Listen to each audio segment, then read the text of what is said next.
Hello, everyone, and welcome. My name is Elena. I am joined by designer Rob Daviau, and we're here today to talk about his newest game, Upside Down Stranger Things Upside Down. How are you, Rob? I'm good. How are you? Good. Thank you so much for joining me today. Thank you all for joining us. We will be taking your questions throughout the stream. So if you have them, just send them in the comments. We'll address as many as we can. We have a lot to cover today. Are you ready? I'm ready. I'm excited about this game. Before we even start, I was thinking we do have a very cool video to show, so I think we should just start with that. Give people a little taste of what's to come. Okay, Let's let's do see it. it then.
I'm not gonna lie. I love that trailer.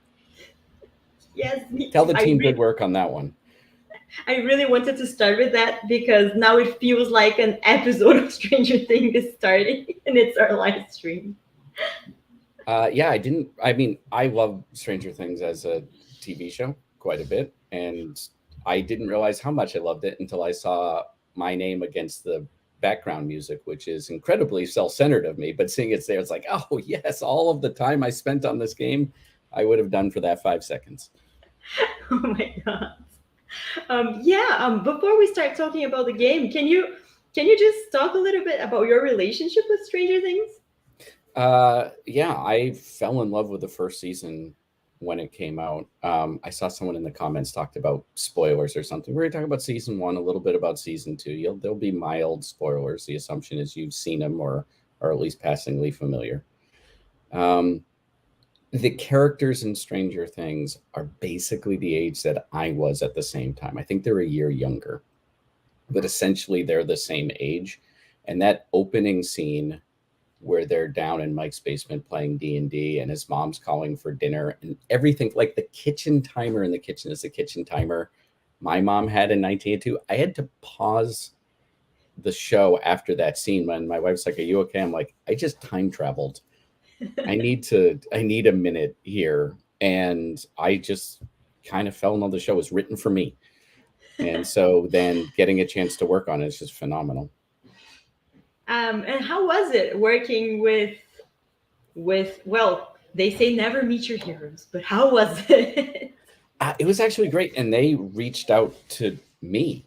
It was actually Matt Leacock and I. They were playing Pandemic Legacy, and they reached out to us and um, asked if we wanted to work on it. And Matt and I talked for a while, and he didn't have room in his schedule. I'm like, I'll do it. I'll do it alone. That's fine. That's great. And we then had a pandemic, and things were like trying to come together and not come together, and then it came together, and it was great because there are a couple times I got to get on calls with the Duffer Brothers and play the game in the state it was in. Like they are gaming nerds. Like I'm like, how do you feel about tabletop simulator? Like, oh yeah, no problem, we know it. They're like that or Tabletopia. Which one do you want? I'm like tabletop simulator. Like, yeah, cool.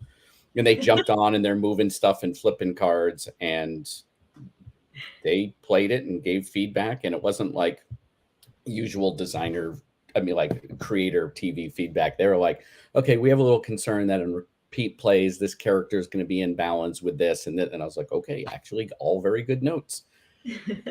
And it was funny at the time.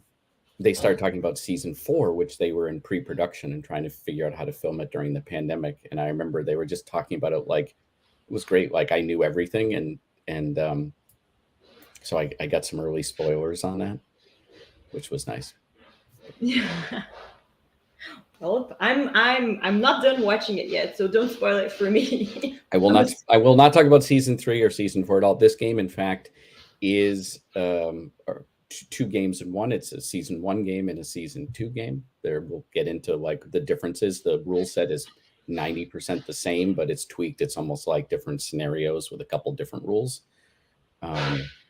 There is some different replayability at the setup, which allies are in play and how things come together. So you're going to get a feel for each of the seasons. It's not a static setup, but obviously you're recreating season 1 and season 2. So it's not going to suddenly feel like a Star Wars game in the middle.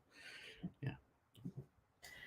Yeah. Speaking of that, let's take a look at the setup. You talked a little bit about it, but here's for a clearer view. So how does this play? What can you tell us about it? Yeah, it's a cooperative game, fully cooperative, and it's 2 to 4 players. You could play solo. You're just going to play 2 characters. And what we see set up here is season 1, a 4-player game. Those of you with keen eyes will notice there's 5 figures on the board. That's because 11 is up in that top corner, and we'll talk about her as we go. And each scenario has its own victory condition. If you remember season 1 and season 2, both of them have save Will as part of their victory conditions. He's either trapped in the upside down or he's sort of possessed and you need to save him. You can see we've got the town up top and we've got the upside down below. And then each person on the board, we've got the 4 of the playable characters. There's more than 4, there's 6 around there. They each have a hand of 5 cards. Their characters all have different powers. We'll get to it. And on the board, you can see that there are a number of stacks of chips on the board. Some are face down. They have that black back like in the upside down. And some have the top chip revealed and their face up. That is not exactly how that would look. That's more of a sample of it. But that's a general idea of what a setup might be. Actually, it might be the setup. We've gone back and forth on it. Yeah.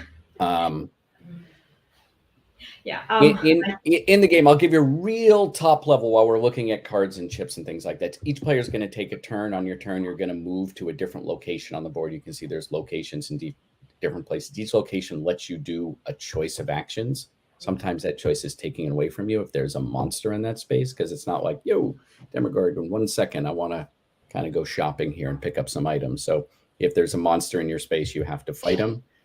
And then some spaces you just can spend cards from your hand. The cards are mostly 1s and 2s, but have some 3s, and do it without any conflict whatsoever. Like if you want to go out and just hang out and rest, that which we'll get into, you could do that. But some of them are going to require you, for lack of a better term, to sort of play blackjack against the chips in that location. You're going to play cards from your hand. You're going to add up the value, and then you're going to reveal the value of the chips. And you want to equal or beat them. So if you're fighting or you're trying to convince an ally to come to you, or you're going into the laboratory to try to, see what's going on there, those are going to require like a skill check, basically, whereas your cards versus the chips on the board. And that's sort of the core engine of the game. And then at the end of the game, at the end of each turn, you will draw a number of bad cards. And that's a chance for the game, or me being a jerk, to push back and cause bad things to happen to you. And you'll draw somewhere between 1 and a lot, depending on how your turn went, and resolve them one at a time. It's not exactly a question. I just found a comment here that I found funny. I thought for a moment you would have to flip the board game to go to the upside down. That would not have been very practical. There was some thought and discussion around how do we get that upside down? Is it a magnetic board and it's on a stand and you're playing, and then you have the pieces on it?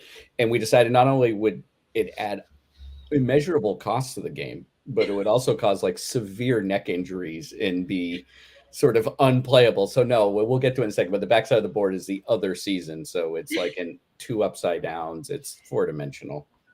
So. Like what kind of table would you have to be able No, it'd be up on stands. There was thought put into this just because I like silly things, but it quickly was abandoned.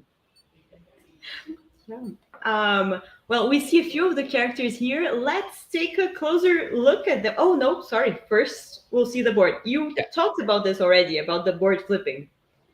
The board flipping. So you can see on the left, it's season 1. We've got the town, and then underneath is the upside down, and the spaces are just a lot of them are the upside down laboratory, the upside down school that are connected to their counterpart in the real world.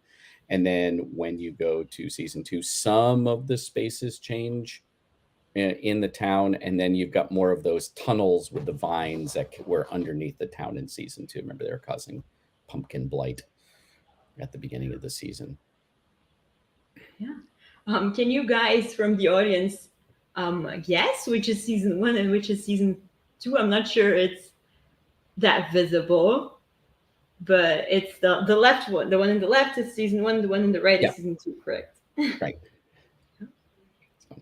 Well, now let's see if I get this right this time. Yes, the playable characters. Here are the 6 playable characters in the game. You'll notice there's the absence of a very memorable character, and we'll talk about 11 pretty soon. But you get Dustin, you got Mike, you got Hopper, Joyce. All of them. Go ahead. I saw a question early on. Let's see if I can find it here. Asking about the scale of the miniatures. Yes, is it going to be 32 millimeter scale on the minis? So this is an interesting question, because yes, the scale is 32 millimeters, but none of the characters is 32 millimeters, because most of them are kids or not that tall, and Hopper's a tall guy. So yes, the scale is 32, but not all characters are the same height. And in fact, let me just show a sneak peek. Let's say I'm at the office today. If you're used to watching our live streams, you'll notice I have a different setup. I'm at the office, and I found a white sample of little Dustin. Look at him. There he is, separated from the rest of the crew, sadly. But this is not the final plastic. It's just a test, but it looks so cool. I like that even though it's so tiny, it's so recognizable.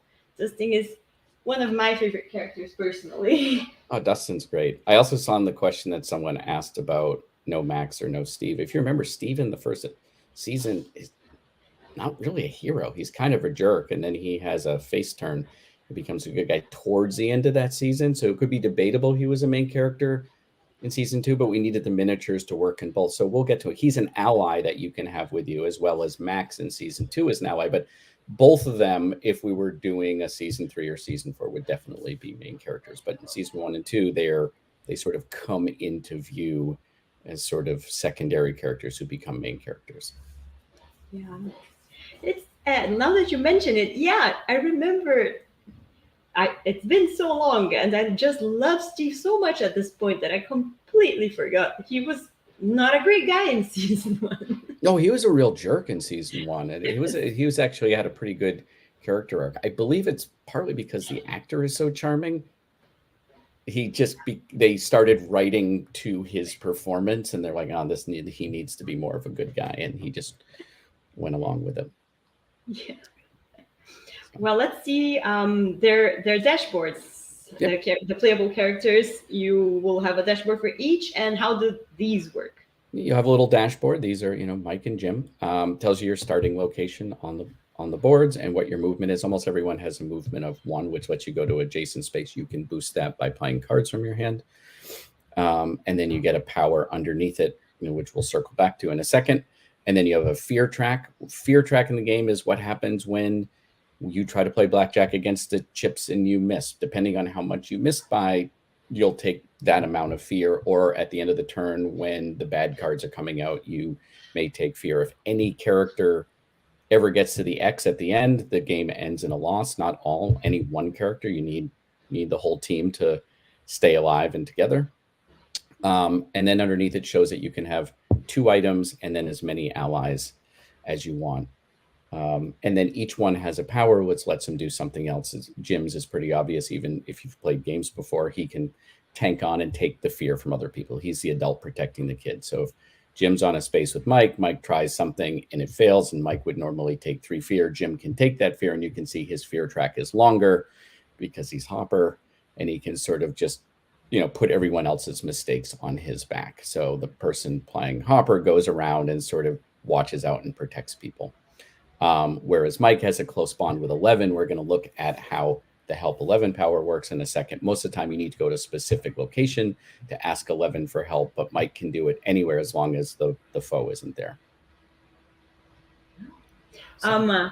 The fear track, you mentioned that at the end of the turn, the game will do bad things to you.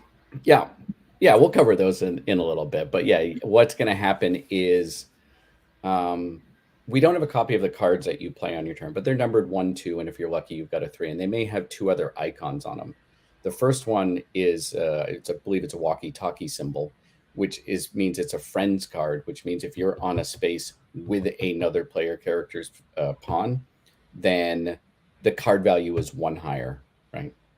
Friends never lie to each other, and those sorts of things hit in those seasons. So if I have a 1 with a friend symbol, and I'm Mike, and I'm a space with Jim, I can play it. That card's value is actually 2 because it shows coordination. And then some of the cards also have a danger symbol, which is if you play that card, every card you play with a danger symbol on your turn, whether it's moving or trying to do the action, means you draw 1 extra bad card at the end of the turn. And that's kind of the push-pull in the game. You want as high of numbers as possible to succeed, but some of them might have danger. And if you go 3 times through the deck, the game is over, and every time you reshuffle, the game gets harder. So you want to be efficient with your cards, but if you get too conservative and come up short, then you're going to fail in your action and take some fear. So you're going to want to try to get visibility to tokens, make educated guesses, get some items and some help, as we talked about, to just what you want to do is spend the exact right number of cards to succeed, but not too many. Yeah, sounds tough. Sounds like a very mental game strategy where your strategy is very important, but there is an unknown factor. There is the chips represent like an unknown threat, and not to get too in the weeds or something, but there's some like of these chips in season 1 which have doppelganger symbols on them, and they all start in the upside down, but they can actually spread to various places, and those have a very variable amount that can be from 1 to 6 or 1 to 7 depending on how strong the doppelganger is. So if you get 2 of those in there with 6s, it's usually going to be a game over because you just went to hug a doppelganger. I saw a question here, not exactly related to what we're talking now, but let me just get to it really quick. Was it stated if this is a Kickstarter? I'm blanking on if I saw that. So no, it's not. It's going directly to retail in 2023. Do you have any more details on that, Rob? I don't. You work for Simon. Given the state of shipping and logistics in the world, because I'm also own a publisher as well, it's hard to pin down exactly. I would say it won't be the 1st of January, and it won't be after Christmas of next year. So I just took approximately a week off the window. So there's 51 other weeks it could be. I think that Simon, when they get better ideas of when it's on a ship and when it's coming into stores, will be able to say something. Between January 1st and December 31st, 2023, on a game store near you. This is a cool question. Let's see. How difficult is the game? More on the easy side because of retail? No one's ever won. So, no. It's in the middle. I think I saw a question up above before the stream started about like Horrified or some other cooperative game. I would say it's easier than Death May Die. Easier than Death May Die. Easier than Death May Die, but it is not a super casual game. Like if you have friends who aren't game players and haven't played a game that you'd get at a hobby store or a game store, they may struggle a little bit at the beginning. It's a co-op game, so you can work together. Don't take their turn for them, but you can help them out. But I mean, for me, what I'm always trying in a co-op game is personally like I want you to lose in the first game, but know why. And then eventually get good enough to be somewhere around 50, 60% win rate. But there's enough variables that you could just get a really, you know, you can get a good or bad streak that you kind of go on and go from there. But the game's 45 minutes or an hour. It's not a long game. Yeah. Sounds like a game right up my alley, to be honest. I love games that are hard to win and that are not that long. So you can try once and lose and just try again until you start getting it a little bit. Yeah, there was some discussion at the beginning, both with Netflix and the Duffer Brothers and with Simon of like, where does this belong? Does this belong on the shelves of like a Target? And it's something that people can just pick up and play, even if you haven't played a lot of games. And in fact, Horrified is there. Or is this something that has a little more thought to it? And what's the price point? And we run around. And also, we decided we just wanted to make a game that the Duffer Brothers loved. And so we worked with them, and this was the weight that we all sort of ended up on. And we just wanted, I mean, it's Simon, we got to put figures in there and stuff like that, which raises the price. And so it's great. I'm really happy with how it came out. Well, moving on, we covered the playable characters. Now, of course, the monsters. There we go. I hope I get a copy of this game because I want those monsters. So yeah, you can see the Demogorgon in the background. That's the big bad in season 1, and then you can see 2. I think there's 3 Demodogs in the second season, which are easier to kill, but they're in more spaces in the board. And if you remember, when there's a monster on a space board, you can't do the action on the space. You have to just fight them. I mean, in fact, you're even required to fight them, even if you don't have the card you want. And there's a real danger to coming up short because, again, you take damage equal to the difference if you go to fight something and you're like, I'll just play a 1 just because I have to, and then the value of the stack is 8, you take 7 fear. I see a person asking for a size comparison. I don't have it here, but these guys are bigger than the heroes, as they should be. Not the dogs. The dogs are smaller. Yeah. I don't have an image. Sorry. I see a question. I see a few tough questions here. You guys, Okay.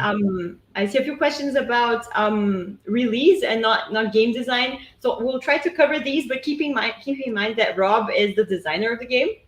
So we won't have all these answers. Gameplay questions though. Yeah. Those are I should be able to answer those.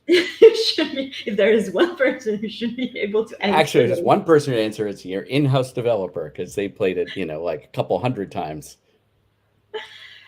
Oh, I see a question here that is sweet.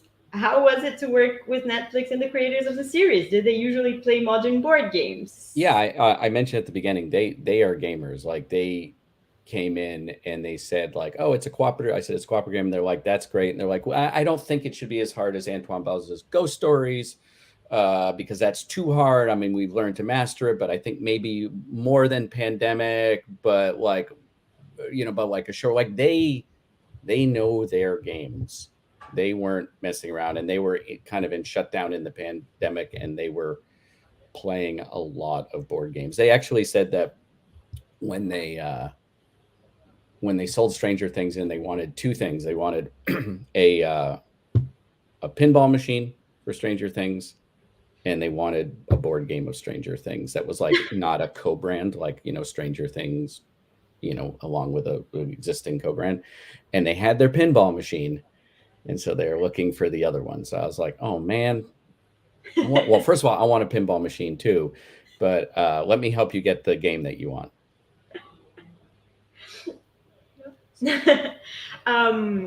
How does the game scale with player count?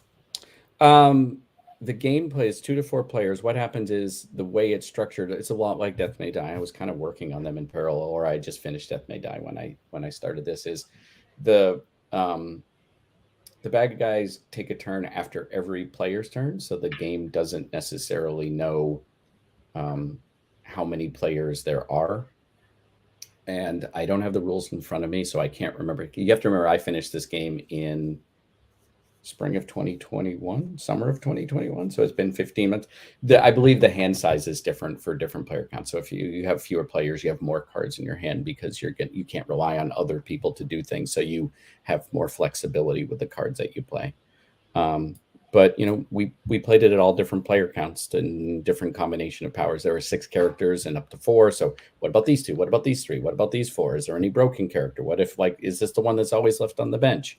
So we were trying to make it that you had a different experience when you played, from the character selections you had to just random shuffling of decks to which allies are available at the beginning, and then the distribution of chips and things. But your goal is always the same.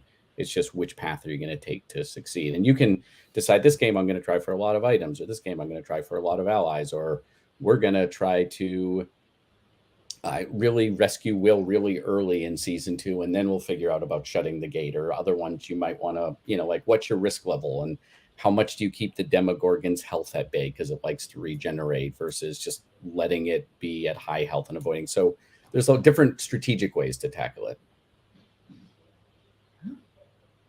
How do battles work in this game, since we're looking at the monsters? Yeah, battles work the same. There's uncontested actions and contested actions. If we go all the way back to the screen, the second one, which is the full game setup, I can kind of talk. It's a contested action where you are going to be playing cards against a stack of chips. Now, the Demogorgon has 6 stacks of chips, which represents that you have to remove each stack to weaken it. So when you're going to battle them, you just pick one of the 6 and you say, I'm going to do this one. And maybe you've revealed the top token on someone. You're like, well, that token's a 1. So I know that might be the lowest value. And what you're doing is you're trying to reduce those stacks down. And why do you want to reduce those stacks down? Because the cards at the end of the turn often care about how healthy the villain is. Oh. Like the Demogorgon might cause fear to people in space equal to the number of stacks it has, which is like 0 to 6. So if you leave them at 6, you really have to run away. But if you get them down to 3 or 4, you can kind of handle that. The Demodogs work similarly, that there's 3 on the board and there's 3 stacks. And when you go to attack a dog, you just pick a random stack. It's not like this is dog A and dog B and dog C. You're like, I'm going to attack him, and let's say that's its health. And if you remove the stack, you remove it. So then there's only 2 on the board. And if a new one spawns, you put it on, and then you put a new stack out to represent. So it's kind of like a health point pool for them. And they're just a little different. In that season 1, it's Demogorgon has 6 stacks all for it. And in season 2, the dogs each have 1 stack. Yeah. Wow, lots of questions. So I think we covered this at the beginning. I'm not completely sure, but what is the goal of the game, the overall goal? In season 1, it's to rescue Will. There are places in the Upside Down. If you remember, Will sort of was captured, fell into the Upside Down, and he's hiding, and you need to get him back. You need to do that by searching different stacks in the Upside Down, but there are Demogorgon tokens in those stacks. And what happens is the value of a Demogorgon token is equal to the number of health it has. So at the beginning, there are like 5 or 6 Demogorgon tokens that are each worth 6 apiece, which means if you just go down there like, well, we're just going to go look for Will, you're going to die. So you need to kind of weaken the Demogorgon to do that. And then there's a bunch of different levers. If you remember before that I said at the end of the turn, you're going to play, you're going to draw 1 bad card for each danger card that you played, or 1 extra bad card for each danger card you played. Well, you can go to the lab, and the lab, Hawkins lab, is looking out and surveilling you. But if you sort of disable the lab or learn what they're up to, you might be able to play 1, 2, or 3 free danger cards on a turn before you start having to draw the extra card. So maybe you want to kind of suppress that, and some items would help. We'll get to, let's actually get over to items and allies. Some items and allies might help because cards go quickly and they have danger things, whereas items and allies are forever. You want to show the I just wait if you go forward on the presentation. Yep, here they are. There we go. So someone asked about waffles, and there's the waffles right they there. They did ask about that. So a baseball bat is whatever card you play, you add 2 to the value, and that card's good every time you fight. And you can have up to 2 cards, and they could both be fight cards. You can dual wield. right? You can have 2 items that help you. So then when you're going against Demogorgon, you might have up to like +5 in addition to what you play, which helps you conserve cards and also get some big numbers to guarantee. So you might want to go get some items before you go. The skateboard lets you investigate the lab, which means you'll draw fewer danger cards. And the waffles let you help 11. And we'll talk about 11. I think she's next. Or maybe we do allies next. Oh, you muted yourself. Yes, I'm muted. Can you hear that sound in the background? Nope. Nope, you cannot. Audience, if you can hear it, let me know, because there is a sound. But if you can hear it, I'll just keep my mic unmuted. Yeah. We want to look about allies. Here they are. Here are the allies. Steve, hello. So you're asking about Max and Steve, and there's Barb. Barb only appears in the season 1 allies. Max only appears in season 2, and Steve appears in both decks. The number on the corner is the number of stacks, the number of chips you put in the stack when they come out, which kind of shows, again, you need to convince them. Like, it's like, oh, there's a monster in town in an alternate dimension, and it's going to take a little bit of effort and time to do it. 2 is a pretty low one. Some allies are a little harder to convince. They require a 3. I think there might even be a 4 in there. So each one, as long as you have them, you have a power. You can see Steve, you ignore the first fear you gain during any turn. There is nothing Steve loves to do more than to throw his face at a problem, usually suffering the result. So he will eat 1 fear off the fear you get in a turn, whether it's your turn or not. Max lets you move a dog around. So maybe you're like, oh, this demo dog's in this space, but I want to use that space. And then boom, at the start of your turn, Max can just move that dog out of the way and you can go there. And good old Barb is a once per game. If you would get to terrified and lose the game, instead, you just get rid of Barb and put your fear all the way back to start. When I played with the Duffer Brothers, they had Barb and they were giddy when they got to do that. And I was like, boy, you love sacrificing Barb in every medium, don't you? And they're like, it's Barb. That's what happens. So once you do it once, I mean, what's the second time? Yeah, no, Barb's a tragic. There was no other story arc for Barb here, but it's a tough character. So these are allies that you can have with you, and you can have as many as you want. I think there's 8 per season, so it'd be hard to get them all because it would take a lot of time to convince them. But that's an idea of, there's always going to be 2 that you could go get, and as soon as you get one, a new one will appear in its place, and they'll have a stack of chips. So how much do you want to gear up versus how much do you want to just go and do things because the clock is ticking? And so we covered items and allies, and we haven't talked about the scenes yet, have we? No, but we also haven't talked about 11. I can't remember which one is true. Next. In fact, chat, you disappoint me. How are you not freaking out about no 11 yet? Let's talk about 11. Here she is. There is 11. So when we were starting this game, I don't know if you noticed from watching the show, but 11 tends to be a bit more overpowered than the rest of the characters in the show. And the natural instinct was, well, 11's a character. And then you realize that you always have to have 11 in there. And who's going to get the fun part of playing 11 and doing all the cool things? And so pretty quickly we said, what if 11 isn't a player character per se that's on the board, but 11 is a character that you can go to and ask for help to use her powers. So there are different powers. You can see this is season 1, I believe. Might be season 2, where 11's at the Wheeler house. So if you go to the Wheeler house, you can activate once per game any of her powers once. So rather than one person playing 11 doing the big things, any one of you can sort of play at 11 at one point and go to like the Wheeler house, like, 11, we need to use, like she would get in her little pool and use I don't even know how to call that, psychometry, we'll call it, to look at all of the chips in one rescue will stack. Like, we're going upside down. I need to know exactly what's in that stack. So you go, you make a check, you remove the chips, you succeed. And now that there's no chips there, she can't do that again for the rest of the game. So she is someone that all of you can call upon to help you in various points. Her figure is in the game because you need an 11 figure in a Stranger Things game. And she also represents on the act track which act it is and how many cards you draw. So I see someone said, "What's the timer of the game?" The timer of the game is you win, someone gains too much fear, or you've gone through your card deck 3 times. I see a question here that showed up before and I didn't answer it. Let me just get it really quickly.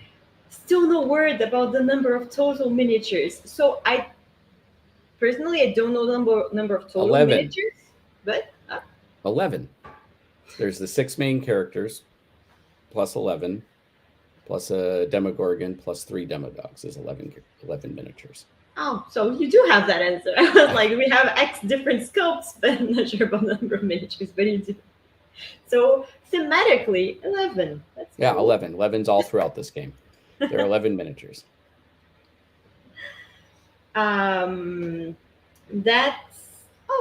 That sounds really clever. Not a question, just a compliment. I love the idea that 11 is an ally, not a player. Yeah. Did you share the thought process behind this?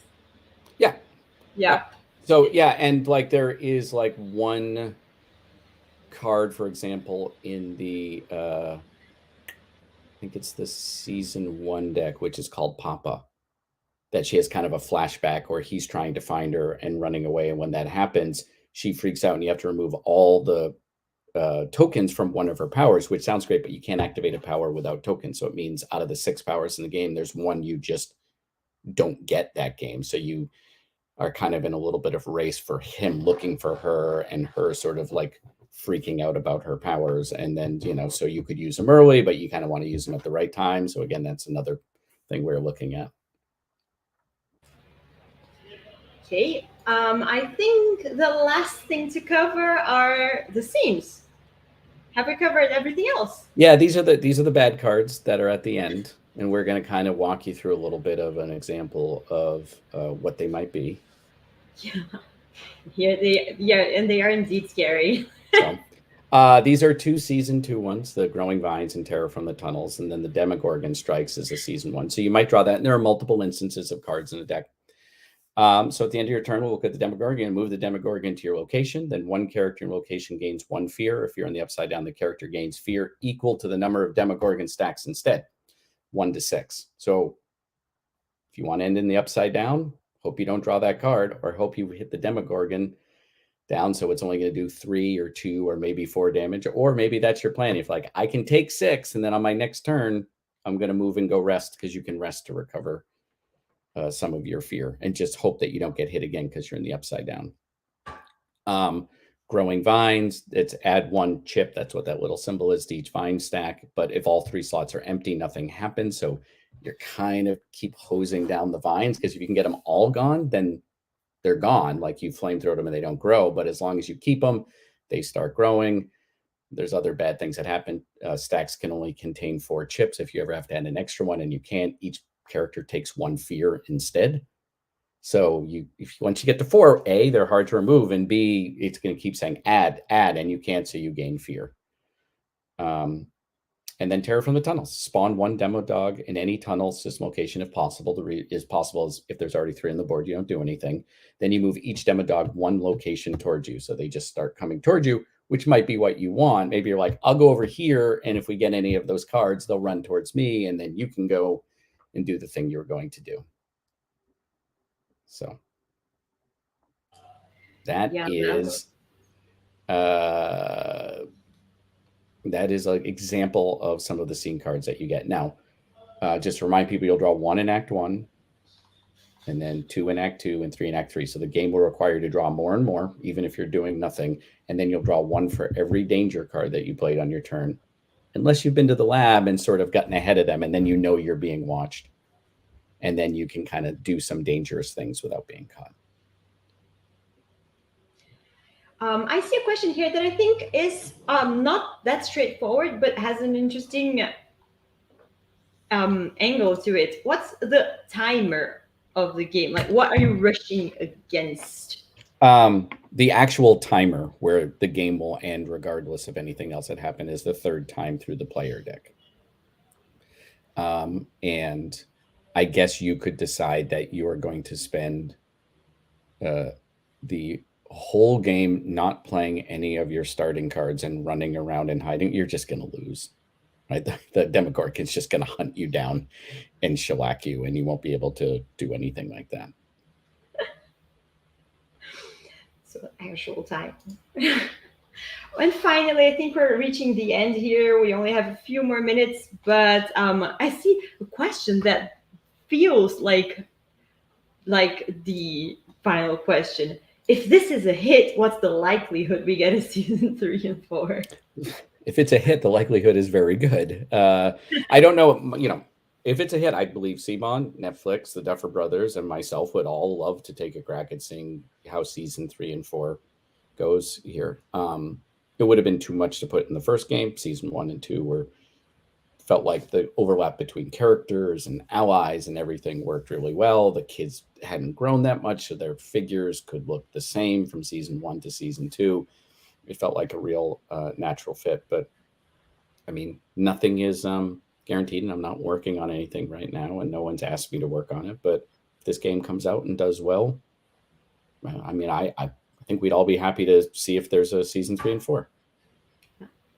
We're always happy to support successful games. So if you guys love this, make sure you get a copy and you play along and you send us pictures, because we love seeing you guys have fun.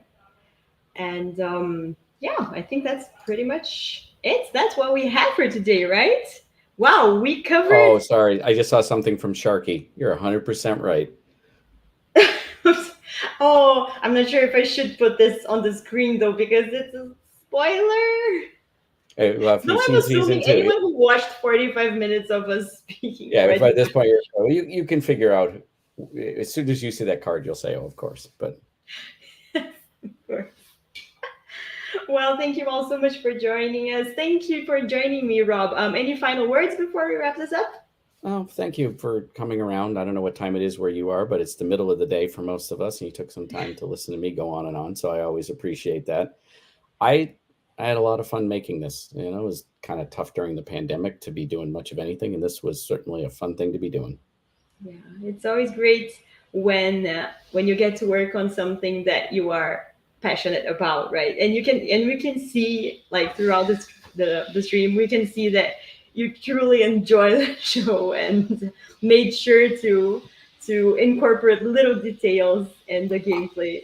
Yeah, I love the show, and Duffer Brothers were just genuinely nice people, at least, and I wanted to give them a game that they love. So if this game isn't everyone's cup of tea, it's not because I didn't pour my heart into it.